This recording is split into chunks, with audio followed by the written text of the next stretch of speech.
Hello जय हिंद नमस्कार दोस्तों, आप सभी का स्वागत है आपके अपने YouTube channel online GK free classes में। आज के इस वीडियो में हम एसएससी एमटीएस 2024 के एग्जाम के लिए रीजनिंग का 8वां प्रैक्टिस सेट लेकर आए हैं, जिसके अंदर हम रीजनिंग के बहुत ही इंपॉर्टेंट क्वेश्चनों को कवर करेंगे और वो सभी क्वेश्चन आपके एसएससी एमटीएस 2024 के एग्जाम के लिए इंपॉर्टेंट रहेंगे। इसलिए इस रीजनिंग के 8वें प्रैक्टिस सेट को आपको कंप्लीट देखना है और इस 8वें प्रैक्टिस सेट के एंड में आपको बताना है कि आपके टोटल कितने क्वेश्चन हैं सही होते हैं। और यदि आप इस चैनल से पहली बार जुड़े हैं तो चैनल को कर लो सब्सक्राइब और बेल आइकन को प्रेस करना, ताकि एसएससी एमटीएस 2024 के एग्जाम से संबंधित आने वाली वीडियो का नोटिफिकेशन आपको सबसे पहले देखने को मिले। तो चलिए शुरू करते हैं इस रीजनिंग के 8वें प्रैक्टिस सेट को बिना देरी के।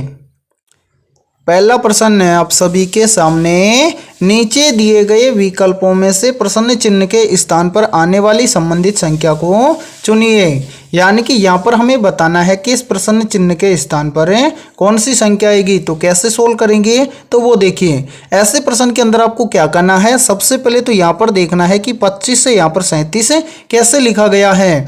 यानी कि जिस प्रकार से यहाँ पर 25 से यहाँ पर 37 लिखा गया है, सेम इसी प्रकार से हम बताएंगे कि 49 से यहाँ पर क्या लिखा जाएगा। तो कैसे सोल्व करेंगे वो देखिए। सबसे पहले तो हम यहाँ पर देखेंगे कि 25 से 37 कैसे लिखा गया है। तो ध्यान से देखिए, सबसे पहले यहाँ पर क्या लिखा गया है 25। तो 25 क्या है, तो यहाँ पर देखिए 25 क्या है मेरे भाई, 5 का स्क्वायर। यानी कि 5 का स्क्वायर कर देंगे तो 5 का स्क्वायर कितना होता है 25। ठीक है, अब यहाँ पर देखिए 25 से आगे क्या है 37। तो 37 कैसे आएगा, तो यहाँ पर देखिए सबसे पहले 5 है यहाँ पर, यानी कि 5 का स्क्वायर करके कितना लिखा गया 25। अब 5 से अगली संख्या क्या होती है, तो सर 5 से अगली संख्या होती है 6। तो यहाँ पर देखिए यदि हम 6 का स्क्वायर कर दें तो 6 का स्क्वायर कितना होता है 36। और इस 36 के अंदर हम +1 कर दें तो कितना हो जाएगा मेरे भाई, यहाँ पर हो जाएगा 37। यानी कि जो कि यहाँ पर आप सभी के सामने दिया गया है। यानी कि यहाँ पर क्या किया गया है, पहली संख्या का स्क्वायर किया गया है, उसके बाद में दूसरी संख्या कैसे लिखी गई है, जिस संख्या का स्क्वायर किया गया है उस संख्या की अगली संख्या लिखी गई है और उस संख्या का स्क्वायर करके उसमें +1 करके लिखा गया है 37। अब यही सेम लॉजिक हम लगाएंगे यहाँ पर 49 के अंदर है। तो सबसे पहले यहाँ पर देखिए कितना दिया गया है 49। तो 49 क्या है, तो यहाँ पर देखिए यदि हम 7 का स्क्वायर कर दें तो 7 का स्क्वायर कितना होता है 49, जो कि यहाँ पर दिया गया है। अब यहाँ पर देखिए 7 से अगली संख्या क्या आएगी, तो 7 से अगली संख्या होती है कितनी 8। तो यहाँ पर हम क्या कर देंगे 8 का स्क्वायर। 8 का स्क्वायर कितना होता है, तो 8 का स्क्वायर होता है 64 और 64 के अंदर +1 कर देंगे तो कितना हो जाएगा 65। यानी कि इस प्रश्न चिन्ह के स्थान पर कितना भरा जाएगा 65। अब हमें देखना है कि 65 किसी ऑप्शन के अंदर है दिया गया है क्या। तो ध्यान से देखिए, ये हमें दिया गया है ऑप्शन ए के अंदर, तो ऑप्शन ए हो जाएगा हमारा करेक्ट आंसर। तो उम्मीद करता हूं कि ये पहला प्रश्न आपको अच्छे से क्लियर हो गया होगा। तो चलिए अगला प्रश्न देखते हैं। दूसरा प्रश्न है आप सभी के सामने, निम्नलिखित विकल्पों में से उस विकल्प का चयन करें जो नीचे दी गई श्रृंखला में प्रश्न चिन्ह के स्थान पर भरा जाएगा। यानी कि यहाँ पर आपको क्या करना है, इस सीरीज में इस प्रश्न चिन्ह के स्थान पर आने वाली संख्या को ज्ञात करना है। तो आप ऐसे प्रश्न को एग्जाम में कैसे सोल्व करेंगे फटाफट से, तो वो देखिए। जब भी आपको सीरीज से संबंधित प्रश्न दिया जाए तो आपको क्या करना है, सबसे पहले तो ये देखना है कि सीरीज में आपको क्या क्या दिया गया है। तो यहाँ पर देखिए सीरीज में दिया गया है 7, 7 के बाद में दिया गया है 13, 13 के बाद में दिया गया है 24, 24 के बाद में दिया गया है 45, 45 के बाद में दिया गया है 86 और 86 के बाद में हमसे पूछा गया है कि इस प्रश्न चिन्ह के स्थान पर क्या आएगा। तो यहाँ पर देखिए इस सीरीज में आपको एक चीज पता चली होगी कि सीरीज क्या हो रही है, क्रम वाइज बढ़ रही है। तो यहाँ पर देखिए सबसे पहले यहाँ पर देखिए 7 से कितना हुआ है, तो 7 से हुआ है 13। तो 7 से 13 कैसे हो जाएगा, तो यहाँ पर देखिए 7 से 13 यहाँ पर इस प्रकार से हो सकता है कि यहाँ पर देखिए यदि हम क्या करें 7 का गुणा कर दें 2 के साथ में और इसमें से 1 को घटा दें। तो यहाँ पर देखिए 7 दूनी 14, 14 में से 1 कम कर देंगे तो कितना आ जाएगा 13। ठीक है, फिर देखिए यहाँ पर 13 से कितना हुआ है 24। तो 13 से 24 कैसे बन जाएगा, तो यहाँ पर देखिए यदि हम क्या कर दें 13 का मल्टीप्लाई कर दें या 13 का गुणा कर दें 2 के साथ में और इसमें से क्या कर दें -2 कर दें तो कितना हो जाएगा। तो यहाँ पर देखिए 13 दूनी 26, 26 में से 2 चला जाएगा तो कितना आ जाएगा 24। ठीक है, फिर इसी प्रकार से यहाँ पर देखिए 24 से कितना हुआ है 45 है। तो 24 से 45 कैसे हो जाएगा, तो वो देखिए, यानी कि यहाँ पर देखिए 24 से 45 इस प्रकार से हो सकता है, यानी कि 24 का हम गुणा कर दें किसके साथ में, 2 के साथ में, और इसमें से क्या कर दें, -3 कर दें। तो यहाँ पर देखिए 24 2 48, 48 में से 3 को घटा देंगे तो कितना बच जाएगा, 45। ठीक है। अब सेम इसी प्रकार से यहाँ पर देखिए 45 से कितना हुआ है, 86। तो 45 से 86 कैसे हो जाएगा, तो यहां पर देखिए यदि हम क्या करें, इस 45 का गुना कर दें किसके साथ में, 2 के साथ में, और इसमें से कितना घटा दें, 4। तो यहां पर देखिए 45 2 कितना हो जाएगा, 90, और 90 में से 4 चला जाएगा तो कितना बच जाएगा, 86। अब आपको यहां पर कुछ लॉजिक समझ में आया होगा, यानी कि यहां पर क्या किया गया है, पहली संख्या से दूसरी संख्या लाने के लिए क्या किया, पहली संख्या का 2 से गुणा किया और उसमें से 1 को घटा दिया तो कितने आए, 13। ठीक है। फिर 13 से 24 लाने के लिए क्या किया, 13 का 2 से गुणा किया और जो संख्या आई उसमें से क्या कर दिया, 2 को घटा दिया। फिर देखिए 24 से 45 लाने के लिए क्या किया, 24 का गुणा किया 2 के साथ में और उसमें से कितना घटा दिया, 3। फिर देखिए 45 से 86 लाने के लिए क्या किया, 45 का गुना किया 2 के साथ में और उसमें से क्या कर दिया, -4 कर दिया तो कितना आ गया, 86। अब 86 से इस प्रश्न चिन्ह के स्थान पर आने वाली संख्या को हम कैसे ज्ञात करेंगे, तो वो देखिए सबसे पहले तो हम क्या करेंगे, इस 86 का गुणा करेंगे किसके साथ में, 2 के साथ में, और इसमें से कितना घटा देंगे, इसमें से घटा देंगे 5, यानी कि क्रम से घटता हुआ आया है। यहाँ पर देखिए पहले कितना घटा, 1, फिर कितना घटा, 2, फिर कितना घटा, 3 घटा, फिर कितना घटा, 4। तो अब कितना घट जाएगा मेरे भाई, 5। ठीक है। तो अब इसको सोल्व करेंगे। यहाँ पर देखिए सबसे पहले तो यहाँ पर देखिए 86 का गुणा करेंगे 2 के साथ में, तो यहाँ पर देखिए 2 छिके कितना हो जाएगा, तो यहाँ पर हो जाएगा 2 छिके 12, 12 का जाएगा 2, फिर बच जाएगा हासिल 1, और 2 8 कितना हो जाएगा, 16, 16 और 1 कितना हो जाएगा, 17। यानी कि यहाँ पर कितना आ जाएगा, 172, और 172 में से कितना कम कर देंगे, 5। तो 172 में से 5 कम कर देंगे तो यहाँ पर कितना आ जाएगा, तो यहाँ पर आ जाएगा 167, यानी कि इस प्रश्न चिन्ह के स्थान पर कितना आएगा, 167। अब हमें देखना है कि 167 किसी ऑप्शन के अंदर है क्या, तो ध्यान से देखो ये हमें दिया गया है ऑप्शन सी के अंदर, तो ऑप्शन सी हो जाएगा हमारा राइट आंसर। तो उम्मीद करता हूं कि दूसरा प्रश्न भी आपको अच्छे से क्लियर हो गया होगा। तो चलिए अगला प्रश्न देखते हैं। तीसरा प्रश्न है आप सभी के सामने, नीचे दिए गए विकल्पों में से प्रश्न चिन्ह के स्थान पर आने वाली संबंधित संख्या को चुनिए। यानी कि यहाँ पर देखिए तीसरा प्रश्न भी आप सभी के सामने नंबर एनालॉजी से संबंधित प्रश्न दिया गया है और आपसे पूछा गया है कि जिस प्रकार से 5 का रिलेशन है 21 के साथ में, तो 7 का रिलेशन किस संख्या के साथ में होगा। तो आपको क्या करना है, इस वीडियो को रोकना है और इस प्रश्न को अपने स्तर से सोल्व करके बताना है कि इस प्रश्न चिन्ह के स्थान पर क्या आएगा। तो उम्मीद करता हूं कि आपने इस प्रश्न को जरूर सोल्व किया होगा। तो आइए देखते हैं कि आपका आंसर क्या आया है। तो यहाँ पर देखिए इस प्रश्न को हम एग्जाम में फटाफट से कैसे सोल्व करेंगे, तो वो देखिए सबसे पहले तो हमें क्या करना है, यहाँ पर देखना है कि 5 से यहाँ पर 21 कैसे बनेगा। तो यहाँ पर देखिए 90% स्टूडेंट इस प्रश्न को कैसे सोल्व करने की कोशिश करेंगे, तो वो इसको सोल्व करेंगे कैसे, यानी कि 5 का रिलेशन 21 के साथ में कैसे देखेंगे।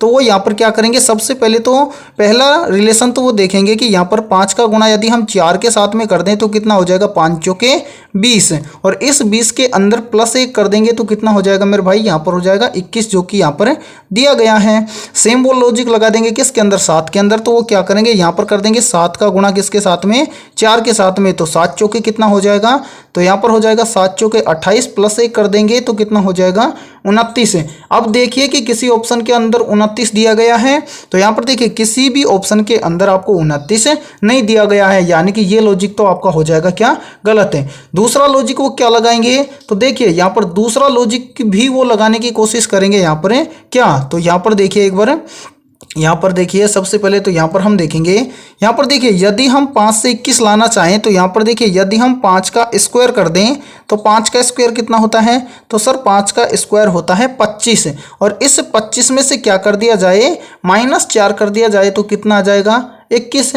तो देखिए 21 तो यहाँ पर दिया गया है। अब सेम इसी प्रकार से हम देखेंगे कि 7 से यहाँ पर क्या आएगा, तो यहाँ पर हम क्या करेंगे, सबसे पहले तो यहाँ पर करेंगे 7 का स्क्वायर। 7 का स्क्वायर कितना होता है, 49, और इस 49 में से 4 को घटा देंगे तो यहाँ पर कितना आ जाएगा, 45 है। अब देखिए कि 45 भी किसी ऑप्शन के अंदर है क्या, तो यहाँ पर देखिए 45 भी किसी ऑप्शन के अंदर आपको नहीं दिया गया है, यानी कि ये दूसरा लॉजिक भी आपका नहीं लगेगा।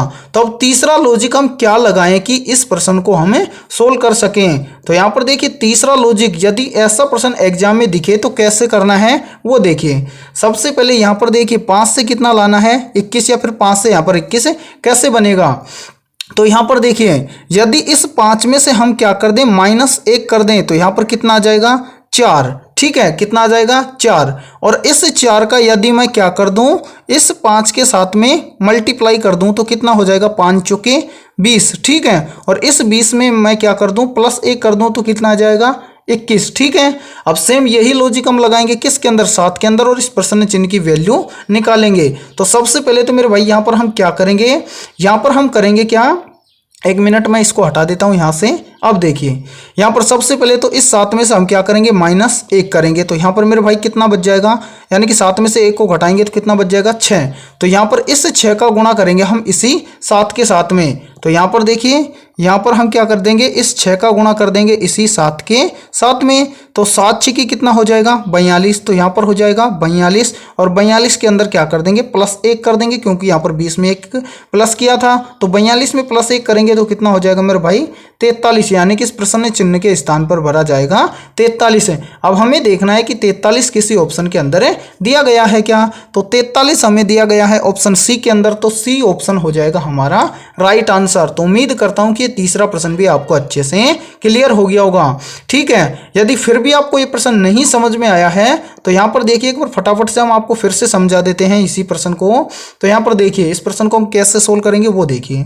सबसे पहले तो यहाँ पर हुआ क्या है वो देखो, यहाँ पर क्या है 5 से कितना लाना था 21 है। तो यहाँ पर देखिए यदि हम इस 5 में से पहले क्या कर दें, -1 कर दें, तो कितना बच जाएगा मेरे भाई 4, और इस 4 का मल्टीप्लाई हम क्या कर दें, इसी 5 के साथ में कर दें, तो 4 का गुणा 5 के साथ में करेंगे तो कितना हो जाएगा 20, और इस 20 के अंदर +1 कर देंगे तो कितना हो जाएगा 21। ठीक है, सेम लॉजिक अप्लाई करेंगे 7 के अंदर और इस प्रश्न चिन्ह की वैल्यू निकालेंगे। तो क्या करेंगे, सबसे पहले तो जो ये वाला 7 है, इस 7 को क्या करेंगे यहाँ पर लिख देंगे, और इस 7 में से क्या करेंगे -1 करेंगे, क्योंकि यहाँ पर देखिए 5 में से -1 किया तो हमने भी क्या किया 7 में से -1 किया, तो 7 में से 1 माइनस किया तो कितना आया 6, और इस 6 का गुणा करेंगे हम इसी 7 के साथ में। तो यहाँ पर देखिए 6 का गुणा यदि हम 7 के साथ में कर देंगे तो 7 6 के कितना हो जाएगा 42, और इस 42 के अंदर +1 कर देंगे तो कितना हो जाएगा 43 है, और 43 हमारा हो जाएगा राइट आंसर, जो कि हमें दिया गया है किसके अंदर, ऑप्शन है सी के अंदर। तो ऑप्शन सी हो जाएगा हमारा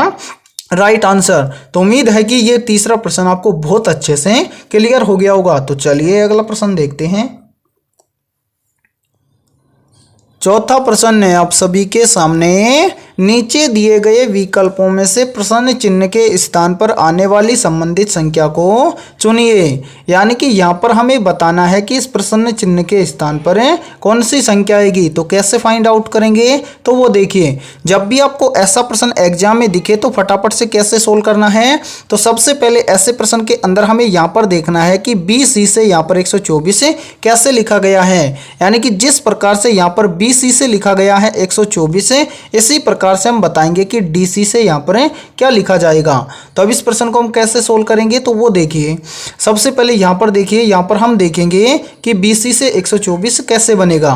तो यहाँ पर देखिए, जब भी आपको ऐसा प्रश्न दिखे कि यहाँ पर लेटर दिए जाएं और लेटर से हमें क्या बनाना है संख्या, तो सबसे पहले हम क्या करेंगे, यहाँ पर जितने भी अल्फाबेट लेटर दिए जाएं तो उनका हमें क्या करना है, नंबरिंग करना है। तो सबसे पहले यहाँ पर देखिए B कितने नंबर पर आता है, तो सर B आता है अल्फाबेट लेटर के अंदर 2 नंबर पर। फिर क्या है C, तो C कितने नंबर पर आता है, तो C आता है सर 3 नंबर पर। अब यहाँ पर देखिए, यदि हम इन दोनों संख्याओं को आपस में जोड़ दें तो कितना हो जाएगा 5, और इस 5 का यदि हम क्यूब कर दें तो इस 5 का क्यूब कितना हो जाएगा, तो 5 का क्यूब होता है सर 125, और इस 125 में से हम -1 कर दें तो कितना हो जाएगा 124। अब यहाँ पर देखिए 124 आप सभी के सामने दिया गया है, तो अब आप आसानी से बता दोगे कि यहाँ पर DC से यहाँ पर क्या आएगा। तो कैसे बताएंगे, तो वो देखिए, सबसे पहले तो यहाँ पर DC दिया गया है तो इन दोनों का हम क्या करेंगे, नंबरिंग करेंगे। तो यहाँ पर देखिए D कितने नंबर पर आता है, तो D आता है 4 नंबर पर, और सी कितने नंबर पर आता है, तो सी आता है 3 नंबर पर। अब पहले क्या करेंगे, इन दोनों संख्याओं को आपस में जोड़ देंगे, तो 4 और 3 कितना हो जाएगा, 7 है। और यहाँ पर क्या कर देंगे, 7 का क्यूब कर देंगे। 7 का क्यूब कितना होता है, तो सर 7 का क्यूब होता है, यहाँ पर देखिए 7 का क्यूब होता है 343, ठीक है। और इस 343 में से एक को मेरे भाई घटा देंगे तो कितना बच जाएगा, तो यहाँ पर बच जाएगा 342, यानी कि इस प्रश्न चिन्ह के स्थान पर कितना भरा जाएगा, तो यहाँ पर भरा जाएगा 342 है। अब हमें देखना है कि 342 किसी ऑप्शन के अंदर दिया गया है क्या, तो ध्यान से देखिए ये 342 हमें दिया गया है ऑप्शन बी के अंदर है, तो ऑप्शन बी हो जाएगा चौथे प्रश्न के अंदर राइट आंसर। तो उम्मीद करता हूं कि ये चौथा प्रश्न भी आपको अच्छे से क्लियर हो गया होगा। तो चलिए अगला प्रश्न देखते हैं। पांचवा प्रश्न है आप सभी के सामने, नीचे दिए गए प्रश्न में लुप्त संख्या ज्ञात करें। यानी कि यहाँ पर देखिए ये पांचवा प्रश्न आप सभी के सामने मिसिंग नंबर से संबंधित प्रश्न दिया गया है और आपसे पूछा गया है कि इस प्रश्न चिन्ह के स्थान पर लुप्त संख्या को ज्ञात करें। तो कैसे ज्ञात करेंगे, तो वो देखिए सबसे पहले तो यहाँ पर देखिए इस सर्कल के अंदर हमें दिया गया है 5, 7 प्रश्न चिन्ह और 350। तो ऐसे प्रश्न को आप कैसे सोल्व करेंगे, तो 90% इस प्रश्न को ऐसे सोल्व किया जाता है, यानी कि इस 7 के सामने देखना है कि यहाँ पर 350 कैसे आया है। सेम फिर हम इसी प्रकार से यहाँ पर देखते हैं कि 5 के सामने क्या आएगा। तो सबसे पहले यहाँ पर देखिए यहाँ पर क्या लिखा गया है, यहाँ पर लिखा गया है 7 के बराबर में कितना, 350, ठीक है। तो यहाँ पर आपको देखना है कि 7 से 350 कैसे लिखा जा सकता है। तो यहाँ पर देखिए 7 से 350 कैसे लिखा जा सकता है, तो यदि हम क्या करें, यहाँ पर 7 का क्या कर दें, क्यूब कर दें। तो 7 का क्यूब कितना होता है मेरे भाई, तो 7 का क्यूब होता है 343 और इस 343 के अंदर क्या करें, हम 7 को जोड़ दें। तो 343 के अंदर 7 को जोड़ देंगे तो कितना हो जाएगा, 350, जो कि यहाँ पर देखिए 350 आप सभी के सामने दिया गया है। तो अब हमें क्या करना है, अब हमें यहाँ पर बताना है कि 5 के बराबर में क्या आएगा। तो यहाँ पर हम क्या करेंगे, सेम इसी प्रकार से इसको सोल्व करने की कोशिश करेंगे। तो जिस प्रकार से यहाँ पर देखिए कितना है 7 और यहाँ पर कितना है 5, तो यहाँ पर क्या किया था 7 का क्यूब, तो यहाँ पर हम क्या करेंगे 5 का क्यूब। तो यहाँ पर देखिए 5 का हम क्या करेंगे, क्यूब करेंगे। 5 का क्यूब कितना होता है, तो 5 का क्यूब कितना होता है मेरे भाई, 5 का क्यूब होता है 125 और इस 125 के अंदर क्या ऐड करेंगे, तो यहाँ पर देखिए 7 का क्यूब किया और 7 का क्यूब करके कितना ऐड किया था, 7। तो यहाँ पर हम क्या करेंगे, 5 का क्यूब करेंगे और इसके अंदर कितना ऐड करेंगे, 7 ऐड करेंगे। तो यहाँ पर देखिए 125 और 7 ऐड कर देंगे तो 125 और 7 कितना हो जाएगा, तो यहाँ पर 125 प्लस 7 हो जाएगा 132, यानी कि इस प्रश्न चिन्ह के स्थान पर भरा जाएगा यहाँ पर 132 है। अब हमें देखना है कि 132 किसी ऑप्शन के अंदर दिया गया है क्या, तो 132 हमें दिया गया है ऑप्शन बी के अंदर, तो ऑप्शन बी हो जाएगा राइट आंसर। तो उम्मीद करता हूँ कि ये पांचवा प्रश्न भी आपको अच्छे से क्लियर हो गया होगा। तो आज के इस वीडियो में इतना ही। वीडियो पसंद आई है तो जल्दी से एक बार इस वीडियो को लाइक कर दो और चैनल पर यदि आप पहली बार जुड़े हो तो चैनल को कर लो सब्सक्राइब और बेल आइकन को प्रेस करना, ताकि एसएससी एमटीएस 2024 के एग्जाम से संबंधित आने वाली वीडियो का नोटिफिकेशन आपको सबसे पहले देखने को मिले। तो फिर मिलते हैं ऐसे ही बेहतरीन क्वेश्चनों के साथ सुबह 7:30 बजे।